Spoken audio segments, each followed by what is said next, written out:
We're going to get started at 7:30. Let me go ahead and share a few things before we begin. Faith and I tested this out, so we're going to see how, if the Lord's going to let the technology work here. All right, can you all see this image of Lorna Simcox here, the search in Jewish culture and customs? Can you see that okay? Give me a thumbs up if you can. Okay, fantastic, excellent. Let me see if I can make that full screen. There we go. So this is our two books. These are books that we've had for a while now, but we call them pillar books. We call them books that are pillars to the organization, which is The Search and Jewish Culture and Customs. So number one, if you know Steve Herzig, if you've been coming to the Equip classes or you've been associated with Friends of Israel for quite some time, then you probably run across the name Steve Herzig. Steve Herzig's my boss. He's a Jewish believer, and he wrote two books. I think more than 20 years ago, he wrote two books called Jewish Culture and Customs, and the second book was called More Jewish Culture and Customs. Well, recently, the Friends of Israel publishing arm decided to mash the two together and to redesign and update the book and to, of course, call it Jewish Culture and Customs. And Steve's wife, Alice, always jokes, Steve, only you could write a book about your upbringing, because Steve grew up in an Orthodox Jewish home before he became a believer. And really, the book is all about his upbringing and Jewish culture and customs. So if you would like to know about Jewish culture and customs, everything from bar mitzvahs, bat mitzvahs, what it's like to be born into a Jewish family, the celebrations that they have, the prayers that they have, the yearly calendar that they follow, all of those things that really make up the Jewish way of life. I want to encourage you to get Steve's book, Jewish Culture and Customs. And then what's amazing about Steve and Lorna in The Search is that they both have fantastic testimonies as Jewish people on how they came to faith in Jesus, the Messiah. And so The Search is really Lorna's journey on how she became a believer. So if you'd like to read, and Lorna, if you don't know Lorna is the editor-in-chief of our flagship magazine, Israel My Glory. And so she has what Steve Herzig likes to call a Jewish kepi, a Jewish head. And so she is what makes Israel My Glory Jewish through and through as the editor-in-chief. And so it's her story of how she became a believer. She was a very successful journalist and writer for a Gannett newspaper many years ago, and God got a hold of her life after certain circumstances that happened, and she ended up becoming the editor-in-chief of our magazine. And so it's really just a great story of her search to find truth.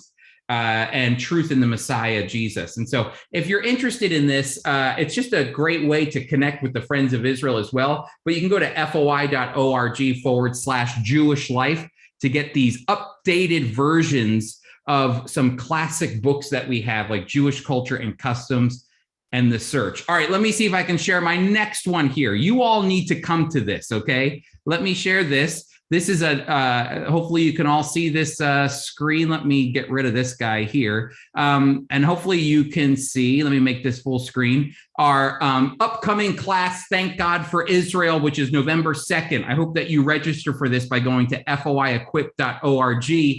The class is up there, and it's not even really a class. It's a night. If you love Israel and the Jewish people, then I hope that you come to this. Because a lot of Christians come to our FOI Equip classes, which is awesome. I'm so thankful that Christians come and they want to dive into the Jewishness of the Bible.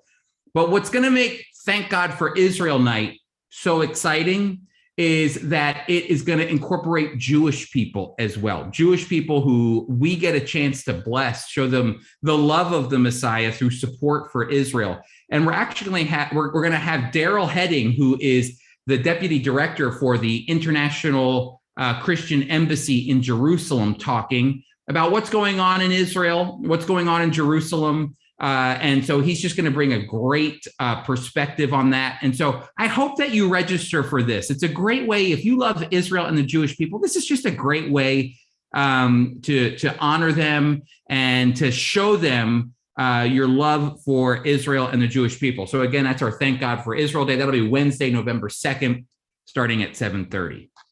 Okay, so I hope to see you there. All right, well, let me share one more thing. Let me get to our notes here now. Now that we're done with that, let's see. Let's bring our notes up. Here we go. We've got our intertestamental history. Last week, we started intertestamental history, and we talked about the reason that we study intertestamental history, which is the study in between the testaments, the events that take place in between the testaments, that page that divides the Old Testament from the New Testament. And last week, we talked about the Persian period, the period from about 538 to 333 BC. So we launched from the pages, the history of the Old Testament, into that in-between period of Malachi and Matthew. Malachi's writing in the 4th century or so BC. So when Malachi ends, then there is no revelation from God. It's that, a lot of times scholars call it, like we mentioned last week, the silent era. Well, it's not silent because God's not working, and it's not silent because God's not moving the pieces together for the coming of Jesus. No, he's not silent at all there, but he's silent in giving us divine revelation. There's no scripture that comes after the prophet Malachi. And so for 400 years until Matthew, before the Gospels are starting to be written, before Paul starts to write his epistles, and Peter and John, before those New Testament books begin to get written, there's a period of about 400 years of silence. And so that's where we are right now. And last week, we dabbled a little bit in some history from the Bible. We talked about the exile. We talked about the Persian period, Cyrus giving Jewish people the permission to go home. And now all of a sudden, we're finally kind of going to unlatch ourselves completely and dangle in between the Old Testament and the New Testament. And that's why we're going to be looking at, let me get myself situated here, the Hellenistic period. We're looking at the Hellenistic period. Let's talk about this term Hellenistic. Hellenism is a funny word. We could just call it the Greek period, but Hellenism is a better term for it because it's the way that Jewish people are going to get labeled during this in-between period. Hellenism it's more than just the Greek control over everything, which is what happens. The Greeks come to control everything. It's more than that. Hellenism is not only the fact that the Greek people are controlling the Middle East, controlling the Asian continent and the African continent and the European continent. It's more than that. It's the fact that they actually impose their culture on everything. And that culture is going to find its way into all areas of Jewish life. And it's going to take a lot for Jewish people to fight against this culture change that's going on. So the Hellenistic period is very important. And so Hellenism has to do with Greek culture, Greek society, and the way that it works its way into the culture of that time. And so we're looking at this time period, which starts at 333 BC. So let me tell you something. There's this man named Alexander the Great. You might have heard of Alexander the Great before. Alexander the Great was a young man. You can actually read about him in Daniel chapter 10. And he is just, when he takes control after his father, a Macedonian king in the Greek area, dies, when he takes control, there was a lot of tension going on. Let me go to a map here. See this map in front of you on the screen? This is where, if you see my mouse moving, this is where Alexander the Great is from right here. Do you see this right here, this area? This is where Alexander the Great is. And over in this area as well, all these islands, this is Greece. And Greece were a bunch of city-states at the time, and they were actually incredibly divided. But there was one thing that all of these city-states had in common. They hated the Persian Empire. They hated it. Do you remember the Persian Empire? It was one of the largest empires in the world. And that's what we talked about last week. And so if you didn't get a chance to watch last week's class, you can go to YouTube and catch up on last week's class. So if this is your first time to our class, I'm glad that you're here. But we talked about the Persians last week, and really the Greek city-states in Macedonia. They all hated the Persians. They felt that the Persians were oppressing them, taxing them. Notice how far away the Persian capital was, all the way over in what modern day Iran, and they were being taxed all the way over into Greece. And so they didn't like the taxation, they didn't like the oppression, the rules. And so Alexander the Great was actually able to unify the Greek city-states, which had never happened before. And he had it was a formidable army. It was a decent army, but it definitely did not compare to the army of the Persians. It didn't even come close. And so Alexander the Great goes on a mission, and this map actually maps out his mission to defeat the Persian army. It really is an amazing endeavor in history. The moment that Alexander the Great takes control, you can see it's 335 BC. But he goes on his march starting in 333 BC, and he begins to move east. That's exactly what he does, is he moves east. You can see he starts here. I'll zoom in on Issus as he travels over the Granicus River. You might have heard that before. And he begins to leave. You'll notice this area right here is a major dividing area between the Greek and Turkish, where Turkey and Greece kind of meet one another. And so you'll notice he crosses over and he begins his endeavors into Persia, the Battle of Granicus, and he wins. And then notice he comes down here. And by 333 BC, Alexander the Great takes Issus, another great battle that Alexander the Great beats Darius III, a huge battle. And, at this point, word is getting back to the kings and the rulers and the all the strategy makers of the Persian Empire, and they see that Alexander the Great is on a mission, and not only that, he's actually winning. The Battle of Issus was a great wake-up call right here for the Persian army that he was on the move. If you notice, Alexander the Great actually moves down into our territory that we're talking about here. Notice by 333 BC, he comes down to Tyre, he comes down to Samaria, he comes down to into Gaza. He basically comes into Israel, into where the Jewish people were living under the Persian rule.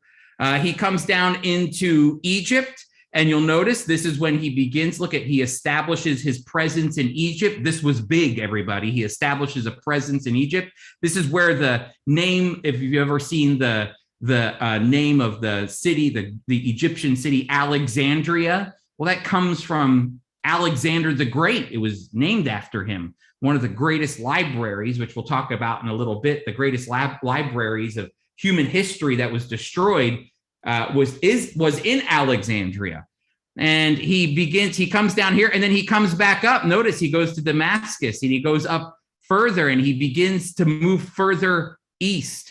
He does he continues to beat the king, Darius III, the Persian king, which you have to imagine if you're a massive empire and you have a massive army. And I think there were no more. I have to remember what the numbers were. I have to go back into some of the books, but they were, I think, around 50 to 70,000 people that maybe Alexander the Great had against a massive army. And so Alexander the Great is moving further and further into the Persian Empire, which you can imagine was making them more and more concerned. And so he again defeats, look at the Darius III in Gaugamela. This is a big decisive battle. It gets more and more decisive because he moves deeper and deeper into the Persian Empire. And he comes down into Babylon. If you remember, Babylon was taken over by the Persians, and he defeats the Persian army in Babylon. He's undefeated at this point. He's like my Eagles team right now. They're 5-0. Okay, go Eagles.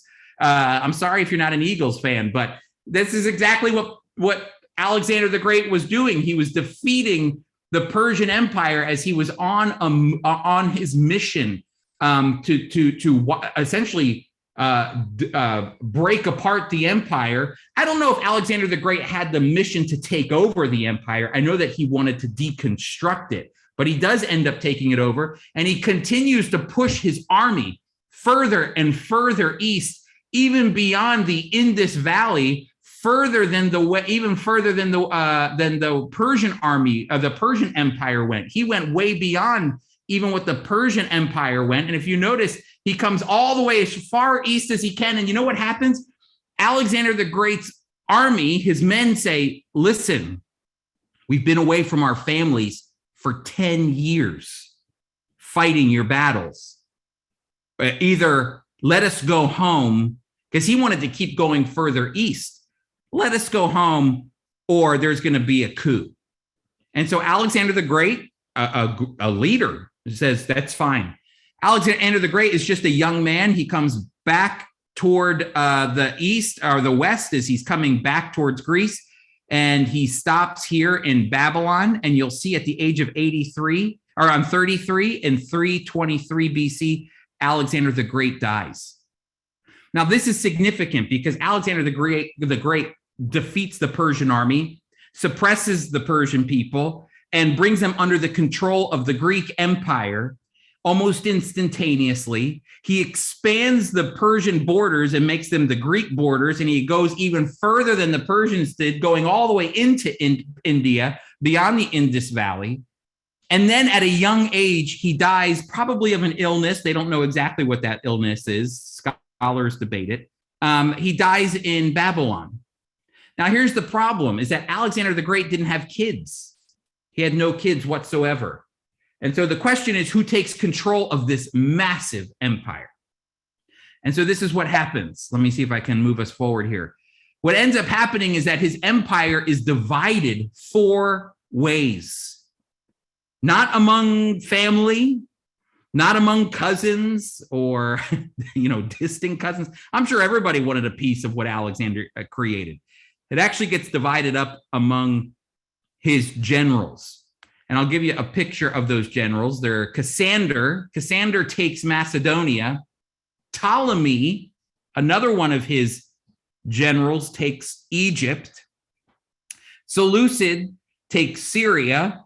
And Antigonus takes Persia. Let me show you what this looks like more closely. So over here, you see 2 empires two Greek rulers I want to focus in on. This green one here, this is Seleucid, the general. And this one down here, this orange one, this one is Ptolemy, another one of his generals. His other generals will fight back and forth, but the focus comes here. Why? Because I'm kind of taking you, I want to take you down a little bit here. We looked at what was going on globally with Alexander the Great as he came through and made some decisive decisions, winning decisive battles, showing his leadership skills, showing his ability to be a conqueror, his ability to conquer massive armies and bring them under his control, the cities under his control. But the thing that we want to focus on, because we're not here to talk about Alexander the Great, we're here to talk about what happened in between the testaments. And so remember, our focus is not on what was going on globally at that time. Our focus is actually what was going on here in Israel, because our focus is on the Jewish people. And if you notice something, look where that dividing line is. Look where the empires between Ptolemy in the south and Seleucid in the north were. And these were not friendly generals. They knew one another. They knew one another because they fought alongside one another with Alexander. But they also were incredibly ambitious about territory and who would rule. And notice where that dividing line is. That dividing line sits, do you notice where it is? It's right in Israel. Israel becomes the dividing line between two warring generals, Greek generals. And this will play itself out over and over again for the next several hundred years. Starting in 333 and moving forward. You have to imagine too, imagine being the Jewish people during this time. Remember Alexander the Great, he comes down early on in his campaign. Remember he came down into Egypt and into the eastern part of the Mediterranean here. He came down pretty early in his campaign around 333, 332 BC. And I want you to imagine being Jewish people here when Alexander the Great shows up in your homeland as a Jewish person. Imagine what they were thinking. Okay. They knew Alexander the Great was definitely had a formidable army, was a great leader, but he still had a long way to go before he was going to enter into the beehive of the Persian Empire. And so imagine putting yourself in the place of the Jewish leadership at that time when he comes down to make himself known as a conquering ruler. Are you just going to say, oh, Alexander the Great, it's great to see you and you're Jewish people and you're amazing? Or are they going to go, if we side with him, you imagine the political back and forth in their mind and the strategy in the leader's mind of the Jewish people. If we show allegiance to Alexander the Great now, because it's early in his campaign, if we show allegiance to him now, well, guess what? The Persians will be down our throats in a heartbeat in a little bit. When he goes further east, if they loses, we lose. If Alexander wins and we don't side with him, we lose because we didn't side with him. So there's a lot of tension going on about decisions to make as to who to show allegiance to. Well, finally, Alexander the Great does win. He dies. And now look at right in the middle. Of course, it's bad enough that early on in his campaign, he was coming down into these areas. But now notice where the dividing line is. Where is the dividing line between these two warring Greek kingdoms, the Seleucids and the Ptolemies? Notice them, the Ptolemies in the orange and the Seleucids in the green. Well, it's right near Israel. And I'm going to tell you, if you ever study Israel, you have to learn something here. Look at this. Because Israel isn't just a joke I want to show you something. Israel isn't just a joke in the world. It's actually a very, very valuable place to have your presence. Look at right here. I want you to see Israel right here. This is Israel. You see this right here? This is Israel. And I want you to see what Israel is. Over on this side, let me zoom in here. Over here is all the Arabian desert. This is just desert.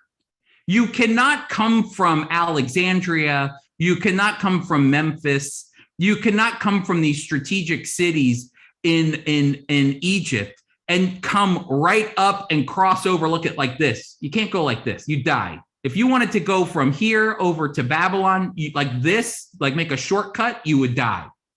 Because of the desert, you would never make it across. They didn't have 777s back then. They didn't have airplanes. You were on a donkey and you had to go across the desert. No way, buddy. That's not going to happen. You can't make it across there. And so what would happen? If you can see my mouse here, you would go from Egypt and notice you would come up the Mediterranean. Do you see this? What was called the Intercoastal Highway. You would come up here and you would branch off into Damascus, and then you would come all the way up here and you would get up to the river Euphrates, and then you would come down into Babylon. It was almost like a V or an A like this, without the line that goes in the middle. You would come up from Alexandria, go up into Israel, and then go all the way up this area and then meet the Euphrates River and then come down into Babylon. Or let's say you wanted to go to from Egypt over into the areas of Persia. Well, you had to do the same thing.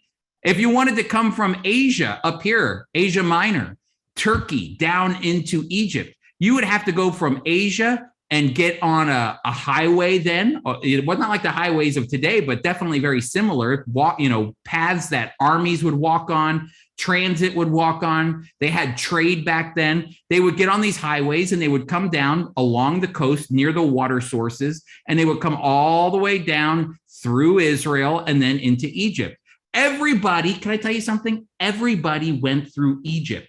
Everybody went through Israel. Everybody.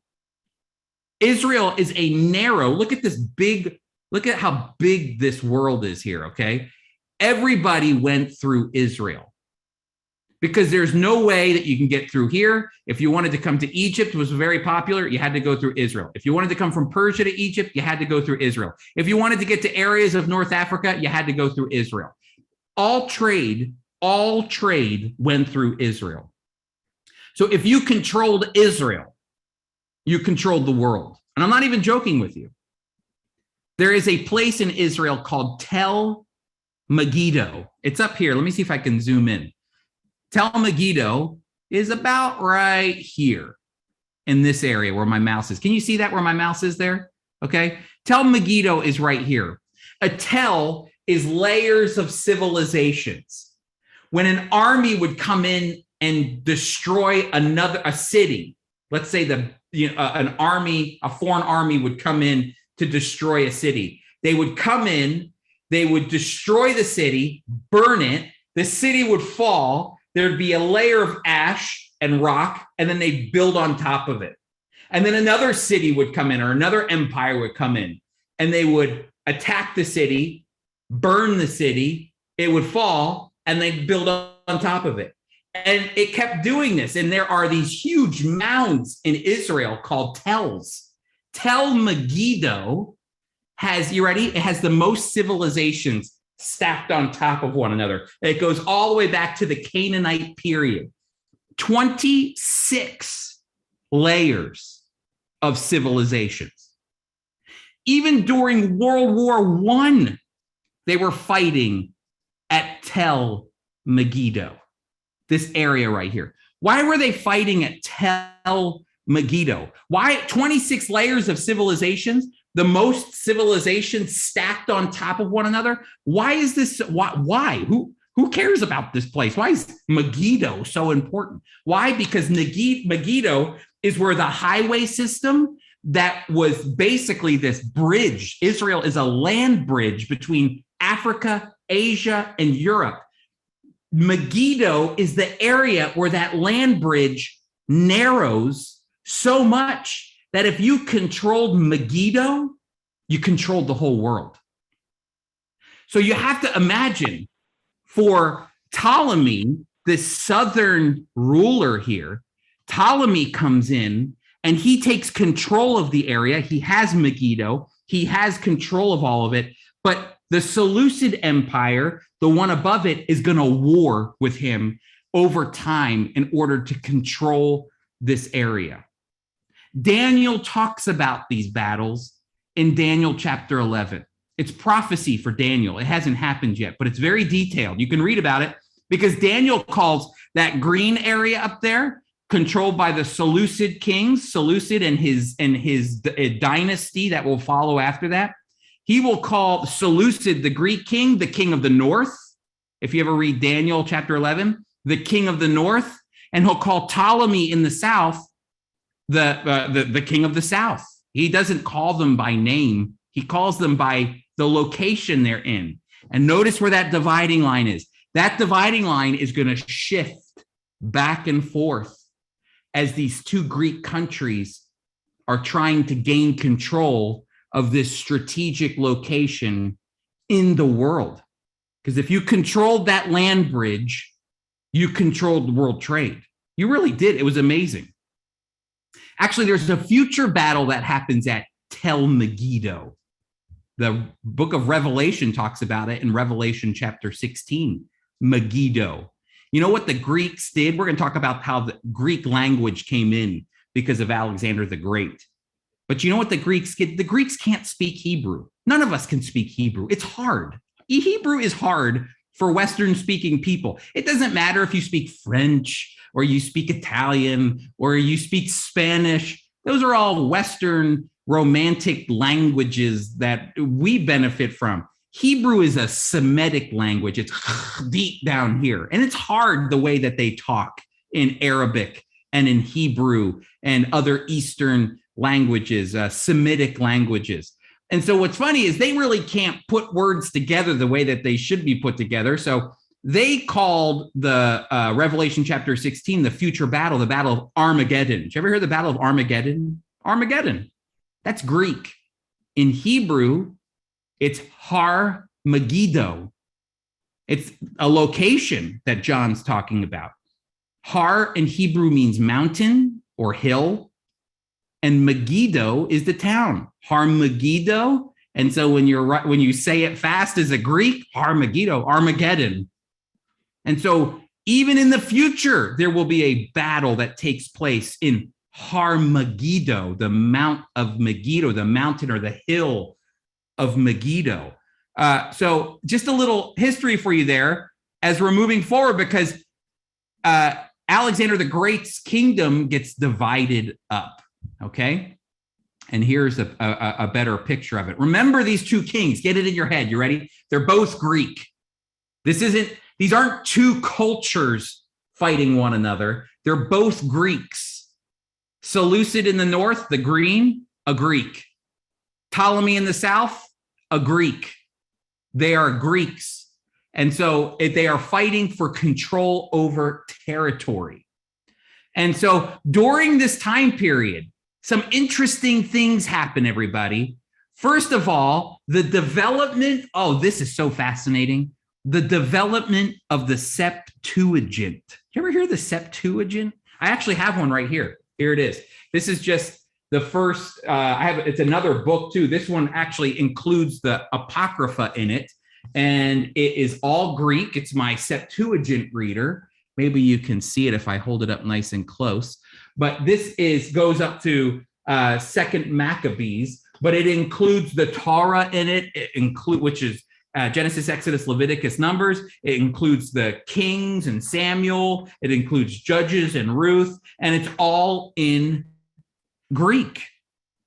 Why is it in Greek? Why am I holding a Greek Old Testament? Well, that's because in just a few short years, remember, Alexander the Great conquers all of the Persian Empire by the time he dies in 323 BC. And by 250 BC, so not long after that, there is a Greek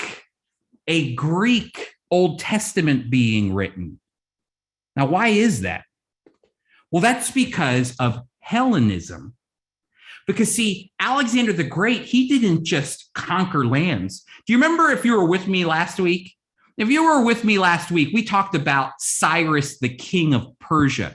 Cyrus and Alexander were two different rulers. Cyrus controlled a large, almost as much as the Greek empire that we saw. But you know what Cyrus didn't want to do? He didn't want to tell you how to speak, how to act, who to worship. That's why he sent the Jewish people and gave them permission to go back to Jerusalem. Hey, Jewish people, you want to worship in Jerusalem? Go ahead. Have at it. You want to speak Hebrew? Speak Hebrew. You want to live out your religious rights according to what your Bible teaches and what your God tells you to do? Have at it. Hellenism is different. See, Alexander the Great is different. Alexander the Great is going to impose his language on everybody. Greek is going to become the common language. It's called Koine in Greek, Koine Greek. That's what our New Testament is written in, Koine Greek, the common language of the time. Everybody will speak it. Everybody. And so many Jewish people who are living, because remember, you don't just have Jewish people. Let me go back to this map here for you. You don't just have Jewish people living over here near Jerusalem. You have Jewish people living up in Macedonia. You have Jewish people living in Babylon. You have Jewish people living in areas of the Iranian plateau, in major cities that were controlled by the Persian period, Persian Empire. You had Jewish people. Remember last week we talked about Elephantine down here, Jewish people living down here. You had Jewish people in Egypt. You had Jewish people scattered all throughout the world. And what language are they speaking? Well, they're not speaking Hebrew. They're speaking Greek, the common language at that time. And the common language of Greek had gotten so popular that there had to be adjustments made so that the book that they read is no longer Hebrew because nobody reads Hebrew. Well, now we have to write it, our Torah, our sacred text, no longer in just Hebrew, but also in Greek. That's what the Septuagint is. You might even see it labeled as LXX, and there's a reason for that. You see, I say Septuagint and LXX. LXX in the Roman number system is, in Roman numerals, is 70. Because according to Josephus, according to the letters written by, I forget who it was. There's a history of the development of the Septuagint. But scholars question whether or not it's a true history of the Septuagint. But they say that the Ptolemy II, the king of the southern area, remember that orange area, because the library was in Alexandria, he wanted the Torah in the library. And so he commissioned 72 Jewish people, priests and scribes to write out the Hebrew Bible in Greek. Now, here's my problem. Quite honestly, I don't know how truthful that is. Do I think that priests would just willingly, like priests, religious priests that were, that loved the Lord, they read in Hebrew and all that stuff. Do I think that they would just give in and say, yeah, let's take our sacred Hebrew texts and turn them into the secular pagan language of the Greeks? I don't know. I think there might have been some tension there, but they definitely were translating. We know this. They were translating the Torah, the first 5 books first, and then the rest of the writings into the Greek. Now, what's interesting is this for us as Christians, just so that we can have a conversation a little bit about literature, is that the Septuagint is very important for us because the New Testament writers will use the Septuagint to quote in the New Testament. Remember that.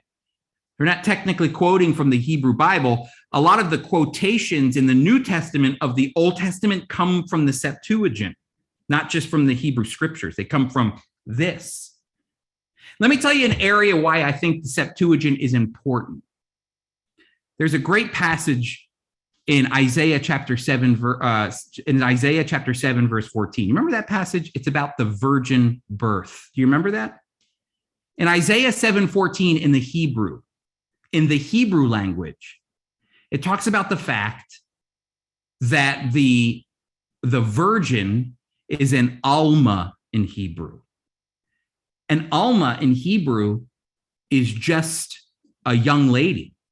Alma doesn't necessarily mean virgin. It can mean virgin, but it can also mean more commonly young lady.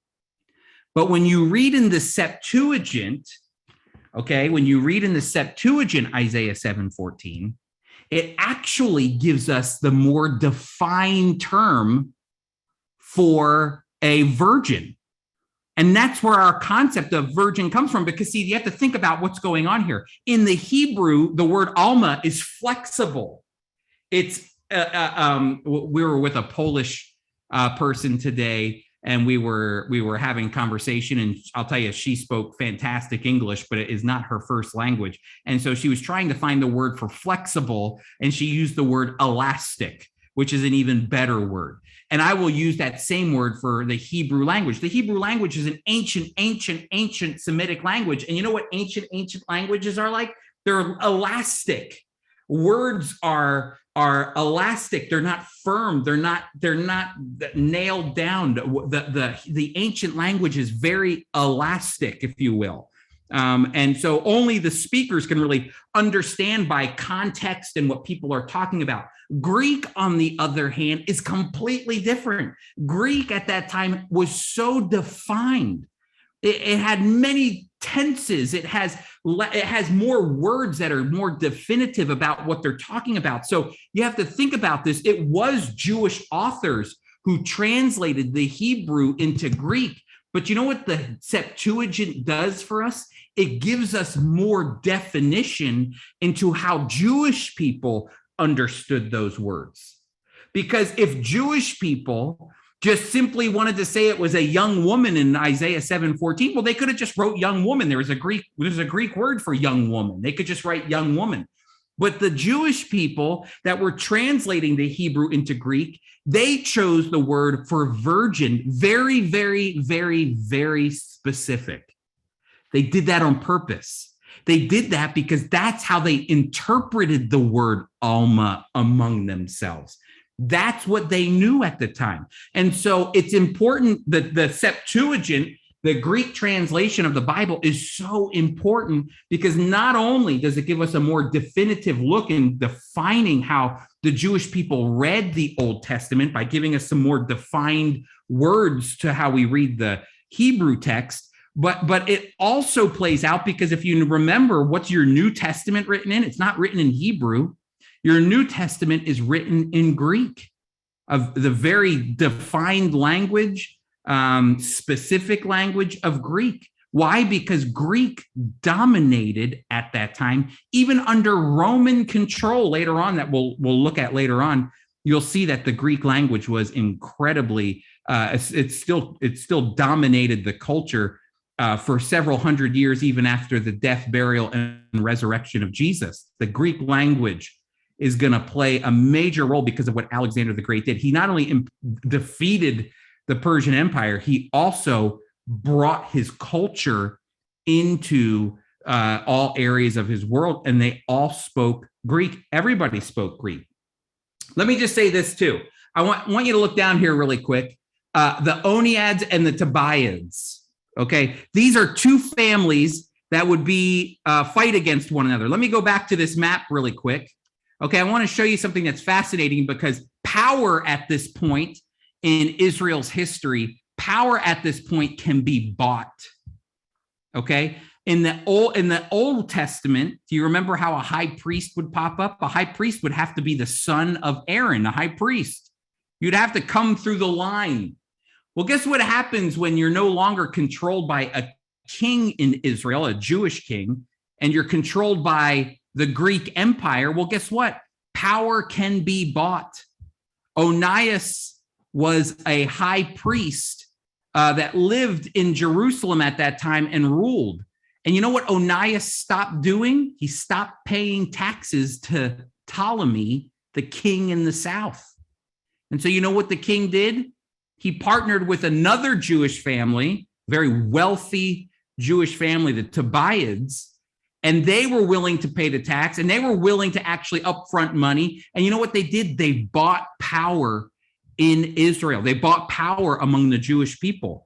And the king, Ptolemy, installed a new ruler among the Jewish people that was not in line with what the Bible had taught.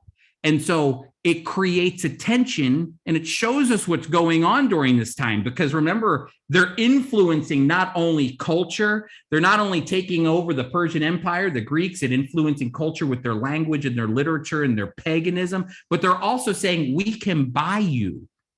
We control you. Not you. You don't control us. We control you. And the Jewish people would come to hate the rule of the Ptolemies. Okay. So then over time, what ends up happening, let me see if I can come forward here. What ends up happening is that the green part, the Seleucids, they come down and they control the area of Israel. They actually defeat Ptolemy. And these two Greek empires will fight back and forth and back and forth and back and forth until finally the Seleucids will win. Now, here's what happens. Here's what's amazing. Are you following with me here? Because this is fun history to me. When you study the history of these people, there's a new king up in the Seleucid area, the oppression of Antiochus IV. Let me come back here. Antiochus is ruling up here in Syria, and he ends up conquering this area down here. Now, Antiochus IV wants control of everything. And he comes all the way down. Antiochus IV comes all the way down to Alexandria. And he says, that's it. I'm going to dominate the Ptolemies. I'm going to take control of everything. Everything. And when he gets all the way down there, he looks out on the Mediterranean Sea. And you know who's out there with their warships?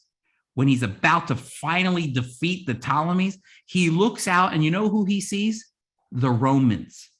The Romans are starting to make a footprint in the world.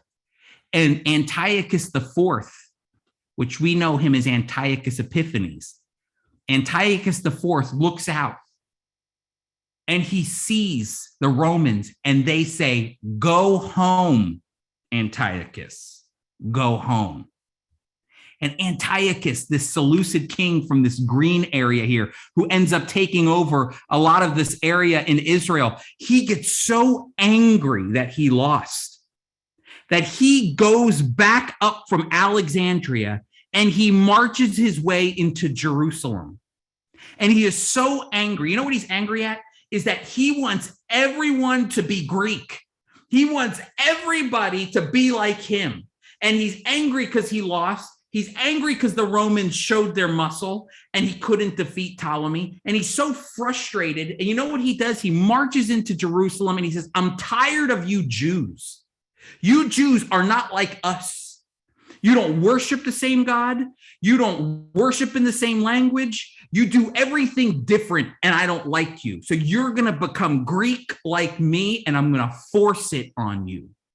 And you know what Antiochus did? He slaughters a pig in Jerusalem at the temple, making the temple completely unclean. And he puts idols in the temple. And it's actually in the book of Daniel called the abomination of desolation.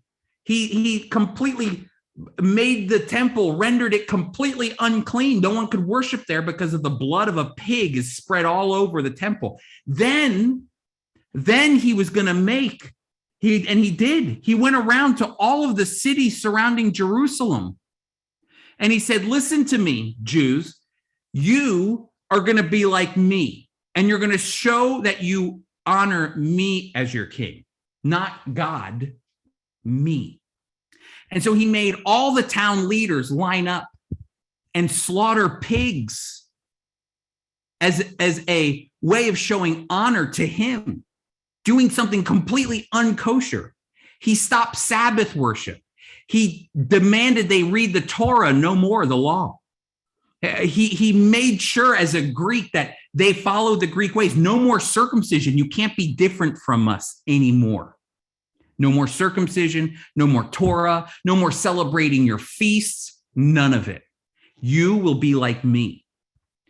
And so he goes to this town, his people, Antiochus, the king, who's angry and frustrated at a lot of things going on. He goes into a town near Jerusalem, not too far away, called Modain. And he's making all of these Jewish people slaughter a pig in honor of him to show allegiance to him. Until a man stands up, an elderly priest. And his name is Mattathias. And it's around 167 or so, maybe a little bit earlier BC. And Mattathias is about to go up and stand in line to slaughter a pig. And he's watching another Jewish person slaughter a pig in honor and allegiance to Antiochus, this king from Syria, a Greek. And he's standing there and he's going, what is happening to us? What are we doing? What have we become? And out of nowhere, this elderly man, Mattathias, a priest from out of nowhere, a nobody, honestly, grabs a knife and kills the Jewish person slaughtering the pig. This is all found in the story, in the Apocrypha. Where'd my bag go? Here it is. It's all found, let's see if I have it, in the Apocrypha, which we looked at last week, in the books of 1st and 2nd Maccabees. And it actually even jumps right into it. I wonder if I can find it really quick. Let's see here. Let me get my glasses on. Let me see if I can find it really quick, because it goes through, because he does such a great job. The writer of Maccabees does such a great job. Here we go. When verse 23 of First Maccabees chapter 2 says this. I'll start at verse 19. He says, "But Mattathias answered and said in a loud voice, even if all the nations that live under the rule of the king," that's the Seleucid king, that is in the green there, that's the king Antiochus IV or Antiochus Epiphanes, "even if all the nations live under the rule of the king obey him and have chosen to obey in his commandments, every one of them abandoning the religion of their ancestors, listen to this, I and my sons and my brothers will continue to live by the covenant of our ancestors. And I and my sons and my brothers will continue to, for far be it from me," verse 21, "to desert the law and the ordinances. We will not obey the king's word by turning aside from our religion to the right or to the left." Verse 23, "When he had finished speaking these words, a Jew came forward in the sight of all to offer a sacrifice on the altar of Moda'in, according to the king's command. And when Mattathias saw it, he burned with zeal in his heart and was stirred, and he gave vent to righteous anger. And he ran and he killed him on the altar." He killed the Jewish guy offering the pig on the altar. What in the world? I mean, you could imagine what was going on. At the same time, he killed the king's officer who was forced them to sacrifice, and he tore down the altar, and thus he burned. Listen to what the writer of First Maccabees does. This, everybody, can I tell you what kind of writing this is? This is called resistance literature. This was to stir. First Maccabees was written, and it was an actual event, but it was written to stir in the hearts of the Jewish people the fact that we should not sacrifice our identity as Jewish people on the altar of paganism, on the altar of secularism, on the altar of all. We must maintain our zeal for the law, because it's our zeal for the law that helps identify. It doesn't help, it does identify us as Jewish people. And Jewish people will read this text and identify with Mattathias. Even though everybody else was going off and slaughtering pigs among the Jewish people, it was only an elderly priest, one, who stood up and said no. And listen to what he says. He goes on. He says, here we go. Verse 26, "Thus he burned with the zeal for the law, just as Phinehas did against Zimri, the son of Salu." And that comes from the book of Numbers, if you remember Phinehas. "And then Mattathias cried out in the town with a loud voice." I love this. Watch. "Let everyone who is zealous for the law," all of you zealous for the law, "and supports the covenant," that's the covenant made with Abraham, Isaac, Jacob, that goes on throughout the Old Testament. "Anybody who's zealous for the law and supports the covenant, come with me." And then he and his sons fled to the hills, and they left all that they had in the town. And at that time, many who were seeking righteousness and justice went down into the wilderness to live there. Can I show you something that happens really quick? Because we only have a few seconds left here. Watch what happens. There's a few things going on. There are Jews who adopt the Greek culture. They're called Hellenistic Jews. They adopt the Greek culture almost 100%. Then you have a religious group called the Hasidim. Those are the ones that are from Mattathias's family. They will become the religious ones. And then they ultimately become, the Mattathias's family becomes the Hasmoneans. I want to see if I can, here we go. What ends up happening, watch this. Mattathias fights from 167 to 166 BC, and he dies. Then his son Judas Maccabeus takes over. You might know him the best if you've ever studied the story of Hanukkah. Judas Maccabeus takes over, and he leads the revolt of his father, Mattathias, against the Greeks, and Judas defeats the Greeks. and he takes control of Jerusalem, and he takes control of the temple, and he cleanses the temple. Remember, the Greek king offered a sacrifice, a pig. It was desecrated, the abomination of desolation. It was completely desolate because it was unclean. It was unkosher. It was treif, as they would say. And so what did Judas do? He defeats the Greeks in Jerusalem through guerrilla warfare, and he takes over the temple and he cleanses it and rededicates it. And that's the story of Hanukkah. And then Judas passes off the scene. He dies as he's fighting in battles against the Greeks because the war wasn't over. Judas had taken Jerusalem, but there were still Greeks in the area, and they were still fighting against him. So Mattathias' other son, Jonathan, comes along, and Jonathan continues the fight, and he becomes appointed as the high priest. And then finally he dies, is taken as a prisoner.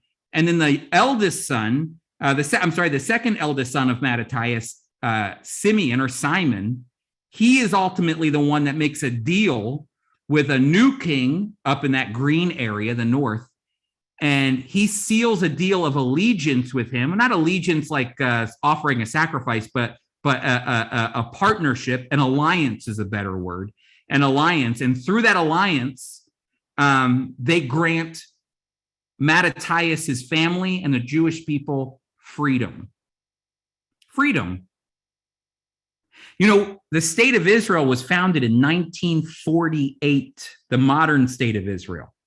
Prior to 1948, the last time that the Jewish people had a commonwealth of their own in the land, not under the control of a Gentile empire like the Persians, the Babylonians, or the Greeks, was because of what Simeon or Simon had done.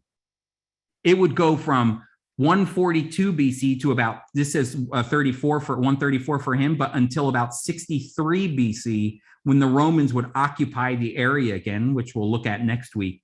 But Simon was the one who actually established the second commonwealth of the Jewish people. It hadn't been that way since the time of the Old Testament. And so that's really important, that it hadn't been since this time period until 1948 AD. This 1948, when Israel became a nation. All that time, the Jewish people lived once again under the oppression of a Gentile nation. But it was Simeon, or Simon, as it says here, who was able to establish true independence. And that independence would form a category of politics called the Hasmoneans. Because Mattathias came from, they believe, a family member called Hasmon. And so they created a time period that would be controlled by Mattathias' family, ultimately Simeon's sons, because Simeon will become the last of the sons of Mattathias who started the revolt. And the rest here, I'll show you really quick, and we don't have time to go into all of them. But John Hyrcanus, Aristobulus, Alexander Janneus, and so on will be the sons of Simon or Simeon. They're just the way it's said, but they'll be his sons. His sons will continue the Hasmonean rule. Okay, so I hope this makes sense, but it's Jewish rule, but they were called the Hasmoneans, and they would occupy this control. Notice the Jewish names, how they change. Mattathias, Judas, Yonatan, Yoni or Jonathan, Simeon, all very, very Jewish names. Notice what happens with Simeon's sons, though. Watch this. Did you see the names, how they change?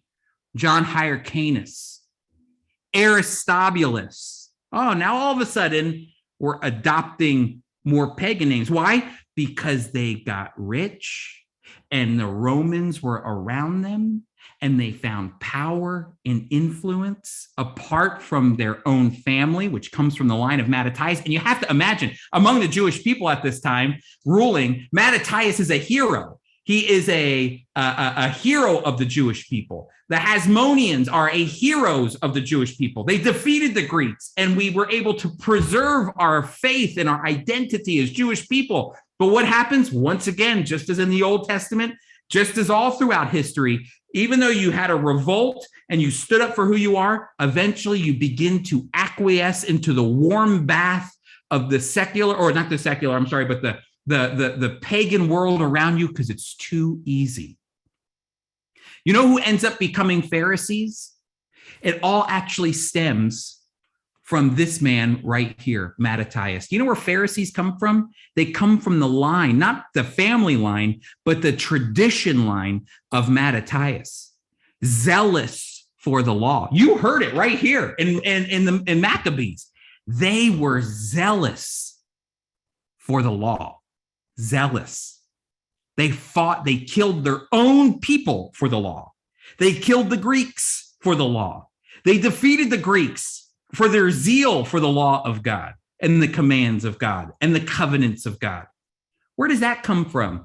Well, if you ever study the Pharisees, as the Hasmonean political world begins to grow, as it expands and becomes more powerful, well, the Pharisees begin to grow and the Sadducees begin to grow. Who are the Pharisees? Those are those people who are zealous as the leaders of Israel, who are zealous for the law. Who are the Sadducees? Oh, it's a perfect dichotomy. The Sadducees will come to rule over Israel and Jerusalem and the Jewish people. But you know who the Sadducees really were? They were the Jewish people who said, we love the Romans. We love them. Oh, we have money.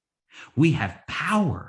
We have influence. We love the Romans. They make the taxes, all of it coming to us, that gets us all dressed up nice. We look good. We feel good. They followed the law a little bit differently. They had different theological perspectives from the Pharisees. The Pharisees were grounded in the Tanakh and the Torah, the prophets and the writings of the Old Testament. The Sadducees only followed the law. They didn't believe in resurrection. Maybe you heard the old joke, that's why they're Sadducee, because they didn't believe in the resurrection.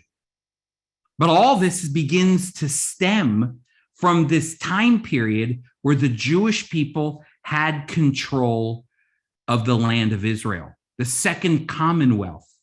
It's called the Hasmonean Period. And it all begins with Mattathias and his zeal for the law. Hey, can I tell you something really quick as we wrap up? And if you have any questions, you can ask them, please. We won't have a long time, but to answer them. But if you have any questions, please go ahead and write them down. I'll do my best to answer them. But can I just say something really quick as we conclude? You know what's amazing is that in all of the chaos, I mean, we just walked through 250 years of history in less than an hour. And all of this study and everything that's going on, what's amazing is that God is at work preserving his people, as all of the empires of the world are shifting and moving and fighting one another. And the Jewish people are just stuck in the middle of it, having to make decisions. Who do we follow? Do we follow Alexander the Great? Or do we follow Darius? Who do we follow? Which king do we follow? If we make the wrong decision, we will be ousted. You know, that'll happen again pretty soon with the Romans. What decision do we make? Who do we follow? It's a gamble for them. But in all of the movements that were happening culturally with the Greek language and Greek culture, as Hellenism is completely embedded itself in every culture of the Greek Empire. As all these things are happening, God is preserving his people. There's something that we like to say at the Friends of Israel. It's that there wouldn't be a Christmas without Hanukkah. Do you know why? Because had it not been for that one man, Mattathias, to stand up, the Jewish people could have disappeared and just become Greek. Most people in the ancient day, do you know what happened to them? They just assimilated or they got annihilated. They either assimilated into the bigger culture around them or they were annihilated by warring empires. Yet the Jewish people maintained their identity. Why? Because of the zeal of men like Mattathias and those who agreed with him, who fought with him and his family, like with Judas, with Jonathan, with Simeon, all of them. They fought alongside because they were zealous for God's law. It's really, really important to see that God was preserving his people. Can I read something to you really quick? In John chapter 10, it says this. Let me go to my Bible here on my phone. I'm sorry if some of you think that's sacrilegious, but let's see. John chapter 10. John tells us this in John chapter 10, that Jesus, in verse 22, that Jesus worshiped in Jerusalem to celebrate Hanukkah. He celebrated independence of the Jewish people. That's what Hanukkah was by the time it got to Jesus, is independence. It was their Independence Day. It was the day Judas defeated the Greeks and took over Jerusalem and cleansed the temple. It's the independence of the Jewish people. Jesus celebrated that independence. Why? Because he was a Zionist. Let's just be honest, okay? So, but listen to this. At that time, the Feast of Dedication took place in Jerusalem. The Feast of Dedication is Hanukkah, and it was winter. So Jesus is celebrating Hanukkah. But if you go back a little bit, Jesus says something interesting here. He says this in John chapter 10, verse 1. Truly, truly, I say to you, he who does not enter into the sheepfold by the door, but climbs in another way, that man is a thief and a robber. But he who enters by the door is a shepherd of the sheep. To him is the gatekeeper opens. The sheep hear his voice, and he calls his own sheep by name and leads them out. And when he has brought all his own out, he goes before them, and his sheep follow him, for they know his voice. And he goes on, verse 7, and Jesus said to them again, truly, I say to you, I am the door of the sheep. And all who come before me are thieves and robbers. And he goes on, listen in verse 11, I am the good shepherd. The good shepherd lays down his life for the sheep. And he who is a hired hand is not a shepherd, who does not know his own sheep. See, the wolves are coming, and the leaves of the sheep and the fleas, and the wolf snatches them and scatters them. But he ultimately says, I am the good shepherd. You know what's interesting is that when Hanukkah was coming around, the Jewish people would start to sing and recite Ezekiel chapter 34, which is all about the shepherd of the people of God. And they would start to sing about the shepherd. And God ultimately in Ezekiel chapter 34 called himself the shepherd that would lead his people. Because all the shepherds of Israel, the kings of Israel, the leaders of Israel, you know what they do? They get fat on themselves. They only care about themselves. They're selfish. And so they would recite this Ezekiel 34 during Hanukkah. And you know why they would do this? Because I believe they were reciting this just like we recite Christmas hymns and Christmas carols during Christmas. They were singing Ezekiel 34 because you know what? The shepherds of Israel, they were selfish. That's what Ezekiel 34 is all about. They were selfish. They only cared about themselves. They kept the food for themselves, and they let the sheep scatter, and they didn't care about the people. The leaders of Israel didn't care about the people of Israel spiritually at all. And the leaders of Israel led the people of Israel away from God. And this is what they would sing during Hanukkah. But that's why Jesus stands up and he goes, I know that you're hearing Ezekiel 34 during Hanukkah. And you know what? There was only one man, that's it. Everybody else was slaughtering a pig, sacrificing their identity as a Jewish person to show allegiance to Antiochus. And only one man stood up to say no. Well, guess what? I'm the good shepherd. I don't care about my own life. In fact, I'm going to sacrifice my life for you, that you might have eternal life. And so Jesus is giving all this imagery during Hanukkah of not only the past from Ezekiel 34, but also the events that were happening that we just studied with Mattathias and his family, and also looking forward, because God was preserving the Jewish people and the coming of Jesus, the Messiah. He was preserving them because without Hanukkah, without a Mattathias standing up, there would be no Christmas. And it's important to see as God is preserving his people. All right, let's see really quick. Faith is getting upset with me. I know it. I'm sorry, Faith. Oh, Faith put the Septuagint link in there. Thank you, Faith. You're the best. Are there any other prophetic references to this revolt other than Daniel and the abomination. Not that I know of. Daniel's the most specific about the Greek period when it comes to prophecy. Daniel chapters 11 details the battle between the north and the south, the king of the Ptolemies and the Seleucids, those two Greek kings. There's a lot more, but we had to go through it pretty quickly. I love it. Booyah. This is important. It is important. Exactly. Do you have any ideas why the Seleucid got the larger part? Well, he fought for it.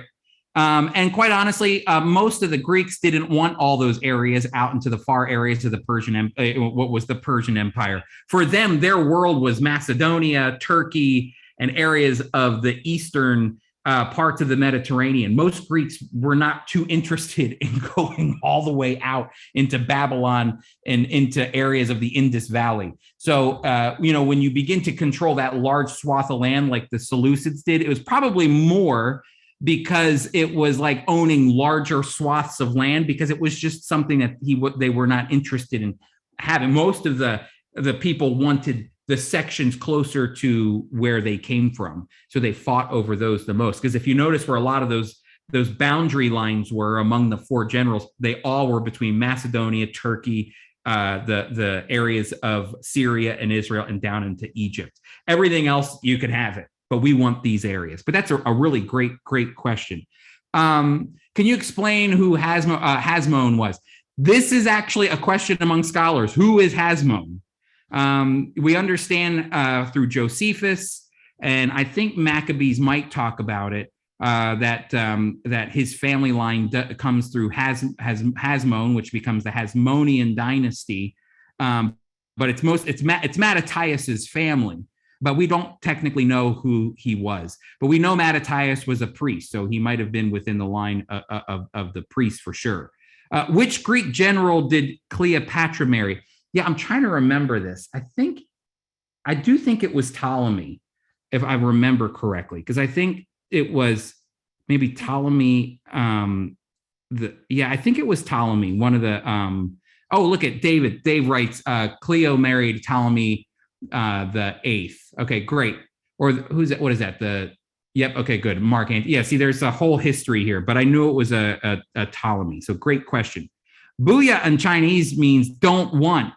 Okay, this is good, Eileen. Thank you. Booyah just means, hey, pay attention. I use it on my students. Ben Vasquez, one of our interns, our FOI Equip interns, writes, do Jewish people believe that Alexander the Great fulfilled Daniel chapter 8? I have to be honest with you.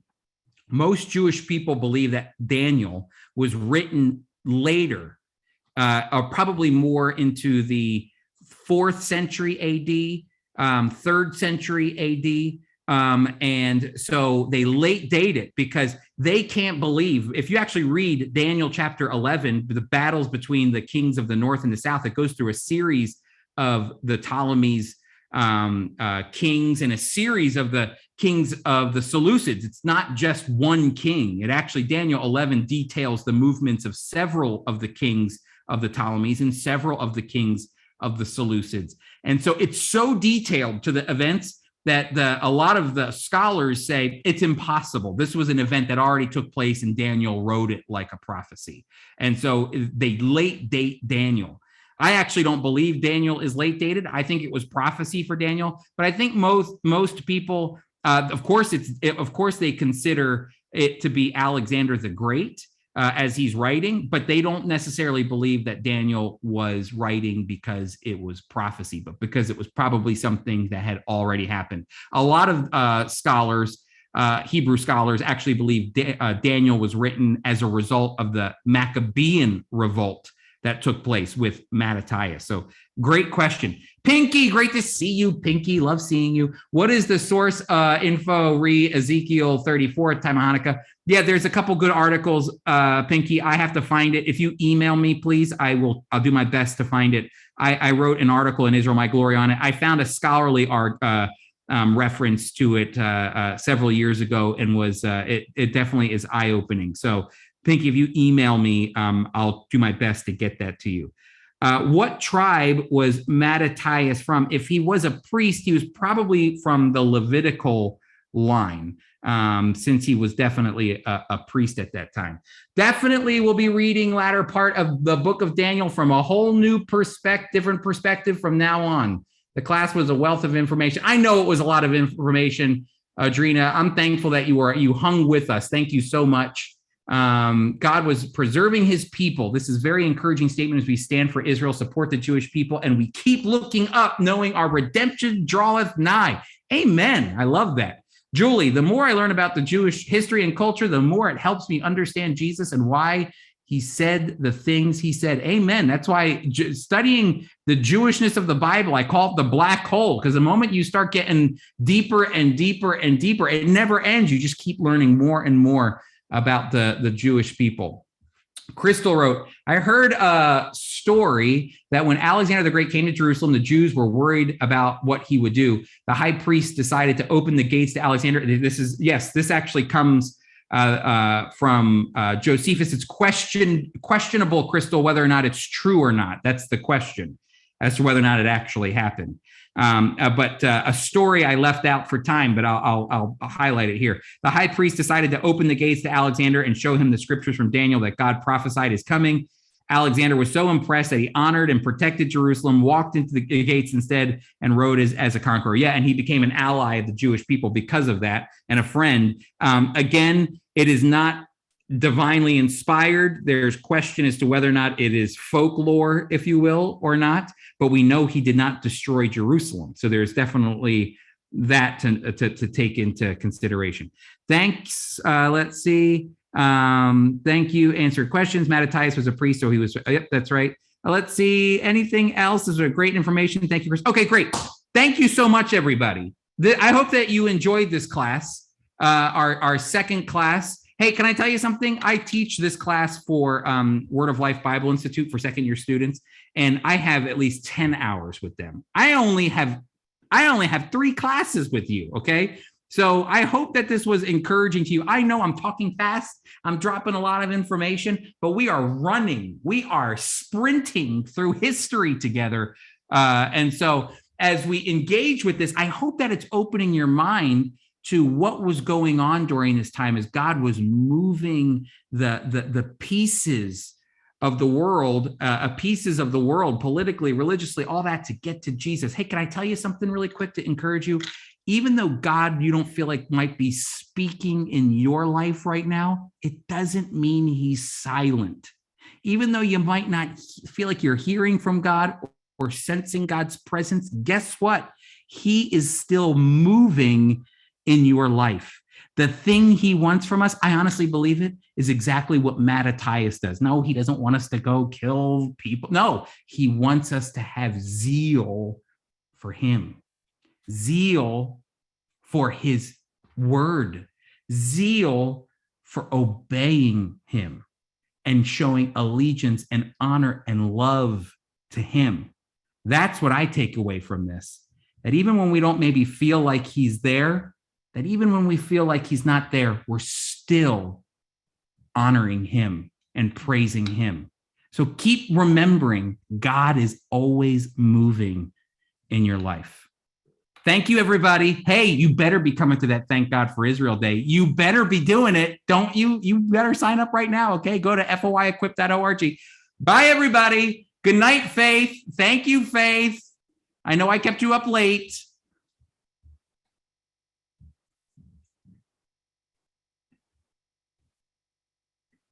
Bye, everybody. Great to see you. Great to see you. I don't know if Crystal jumped off already, but we got our another FOI equipper, a Crystal from Alabama. Thanks for joining us. That's great. Hey, Chris. Yes. Hi, it's Lee. Hi, how are you, Lee? I'm fine. I was trying to reach out to Kinky.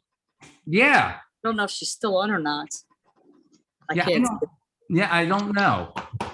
But yeah, I kind of sent her a message. I haven't. I think I have my camera turned off too, so that kind of, who am I talking to? Yeah, exactly.